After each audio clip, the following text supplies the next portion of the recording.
this presentation will talk about how to improve communication in sport communities. Communicating in the sports world is difficult. It's easy to get your feelings hurt if you say something wrong or inaccurate. The goal of this video is to improve your communication skills in sport communities to avoid conflict and to have a better understanding of the sports. There's nothing specific we're going to look at in terms of a channel here. We're going to look at a variety of them, such as Facebook, Twitter, and Snapchat. One factor that's very critical in how people communicate is their cultures. Many professional leagues have different followings all over the country. Baseball on the East Coast, basketball on the West Coast. Many of these cultures have different views of each league. You'll find more diehards on the West for basketball and more diehards on the East for baseball. The textbook defines culture as the culmination of and identification with a group's shared experience. A group's shared experience is critical here. Many communities have had a very bad experience with their sports franchise, or are so used to winning they don't expect anything less, and can let it get to their head. A group of New England Patriot fans may be tough to deal with because they're so used to winning, whereas a team like the New York Jets are so used to losing, they'll take whatever they can get. Let's say both the Jets and the Patriots had a 10-6 season. The Jets would view that as a success. It's a winning season. The Patriots, on the other hand, would view it as a failure. Take into consideration who you're dealing with. You could have two identical situations, but two totally different reactions depending on who you're dealing with. Ethnocentrism is something to avoid, which basically means you think your culture is the norm because it's yours. Yankee fans, including myself, are used to getting big-name players and winning championships.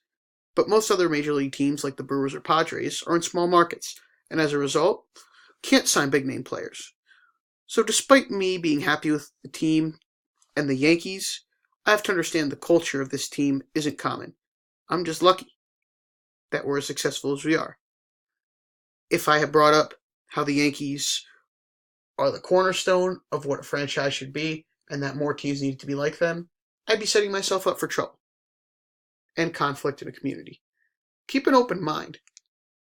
It may sound weird at first what others have to say, especially if they're from a different community, but they might be onto something, and you could broaden your horizon. Group chats seem to be everywhere now, whether it's Blackboard or it's a forum on a website. It's very common for sports fans to encounter groups of people arguing about certain topics. One thing to not do here is to groupthink, aka agree with somebody just for the sake of ending the argument. If you groupthink, you could be denying the opportunity to find an accurate answer. Start simple. Let's say there's a free agent that's going to be signed. Look at things like team needs, payroll, and go from there with your group. And you know what? Sometimes people in the group just won't listen and not going to change their view, and that's fine. If you followed what was said above, you'll have successfully communicated by taking regard for the opinions of others and looking at things realistically. Now, the way people communicate depends on how they use their platforms. Twitter, Instagram, and Snapchat are all different. Snapchat uses photos, Twitter uses words. When it comes to sports, stick to detail. But if you're using Snapchat, don't use a ton of text. Sometimes one picture can tell more than 100 words. In conclusion, being sports fans, one of our favorite things to do is to talk sports and speculate. But after watching several videos I was given in this course, as well as reading the textbook, it's definitely obvious that communicating with sport fans is hard. It's not easy. But the best thing you can do is just be open with regard to all channels of communication. Listen to what's said, and don't be afraid to broaden your horizon. If you read what's been presented to you, then your communication can be much better in sports communities, and you can learn even more than what you thought you already knew. Thanks for watching my video and my presentation.